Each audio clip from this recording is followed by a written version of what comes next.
Please আজকে অনেক পরিশ্রম করেছো, চলে যাও ভাইয়া, ক্লান্ত তোমরা সবাই, যাও ভাইয়া প্লিজ। শহীদ মিনার গেলে আমরা সংবাদ সম্মেলন করতে পারি, প্লিজ ভাইয়া ওখানে শেষ করে দিই। না ভাইয়া প্লিজ ওখানে যাও, এখানে সাংবাদিক ভাইরা আছে, এখানে দুটো কথা বলে ফেলো। না না না ভাইয়া দেখো, তোমরা আছো সমন্বয়ক যারা এখানে সংবাদকর্মীরা আছেন, এখানে কথা বলে শেষ করে দাও, আর ওদিকে আগেও না, সারাদিন অনেক পরিশ্রম করছো। তোমরা এখন তোমরা তো সব কিছু করে তোমরা জুলাই মাসের সেই দিনটি, যে দিনটিতে সব ছাত্র একত্র হয়েছিল। আজকের যে ঘটনা হয়েছে এটা তো আমরা সাংবাদিকদের অফিসিয়ালি বলতে পারিনি, এবং আগামী দিনে আমরা কি করব। পুলিশ তোমাদের জন্য যথেষ্ট ধৈর্য ধারণ করে তোমাদের অনেকটা, আমি মনে করি তোমাদের পক্ষে গেছে। এখন তোমরা এটা করতে চেও না, তোমাদের আমাদের কথা শোনো, আমাদের কথা শোনো, সব কথা বুঝতে হবে।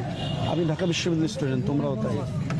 আমরা তোমাদের এই যে এতক্ষণ যে আমাদের যে আচরণ তোমাদের দেখেছো, সব কিছু কিন্তু তোমাদের মানতে হবে। আমরা অনেক ধৈর্য ধরে আছি, আমার মনে হয় তোমরা এখন আর এটা না করে তোমরা ফিরে যাও, তোমরা পরবর্তীতে তোমরা চিন্তা ভাবনা করে কাজ করতে পারবে।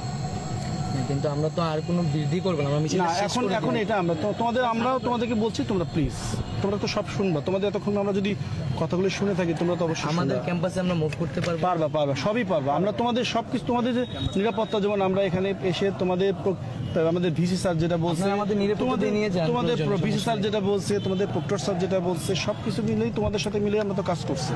আমরা মনে করি তোমরা অত সুন্দরভাবে কাজটা শেষ করছে, এই জন্য তোমাদের উচিত আমাদের এই যে আমরা যেটা তোমাদেরকে বলছি সেটা মানো। সবকিছু কিন্তু আন্দোলনের মধ্যে রাজনৈতিক অংশ নিয়ে আহত হয়েছে, আমাদের মেয়েরা আহত হয়েছে, আপনারা সবই জানেন।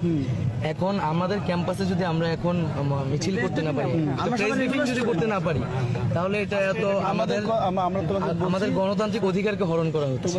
আমরা এই ক্যাম্পাসের শিক্ষার্থী, আমরা একটা সাংবিধানিক আন্দোলন করতেছি, সেখানে আমাদের উপর হামলা হয়েছে। আমরা এখন একটা প্রেস ব্রিফিং করবো শহীদ মিনার, আমরা রাজু ভাস্কর্যেও যাবো না, আমরা রাজু ভাস্কর্যেও যাবো না, আমরা শহীদ মিনার সংবাদ সম্মেলন করবো। আবার এই মিছিল এরা চলে আসবে, এরা শহীদুল তোমাদেরকে আমরা বলি, এখানে সকল মিডিয়া আছে, তারা কিন্তু তোমাদের সাথে ছিল এতক্ষণ। এই বিকাল থেকে আমরা তোমাদের সাথে আছি। আমরা মনে করি যে বাংলাদেশ পুলিশ তোমাদের সাথে এতটা সময়, আমাদের ঢাকা বিশ্ববিদ্যালয়ের মতো একটা সম্মান, এক সর্বোচ্চ বিদ্যাপীঠের যে ভিসি স্যার, প্রক্টর স্যার এবং আমাদের যারা আছে সবার সঙ্গে তোমাদের সাথে মিলে আমরা কিন্তু আমাদের কাজটা করতে পেরেছি। আমাদের অনুরোধ, তোমরা চলে যাবে, এত রাত্রে তোমরা কালকে প্রোগ্রাম করতে পারো। এখন তুমি সারাদিন আমার সাথে এই বিষয়টা নিয়ে কথা বলতেই পারো, কিন্তু আমাদের কথা আমরা বলি তোমাদের সাথে। কালকে কিন্তু আমি ছিলাম, মনে আছে?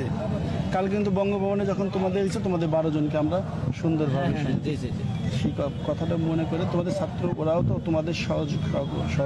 আজকে যে আমরা আহত হইলাম সেটা তোমরা বলতে পারবা, বলার তো সময় শেষ হয়ে গেল।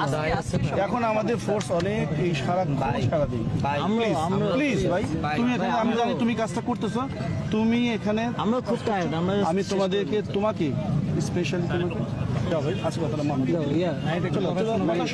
আমি তোমাকে বললাম, আরেকটা কথা লাস্টে বলো। আমি কারণটা জানতে চাচ্ছি, আমরা কেন ক্যাম্পাসে শিক্ষার্থীদের শহীদ মিনার যেতে পারবা?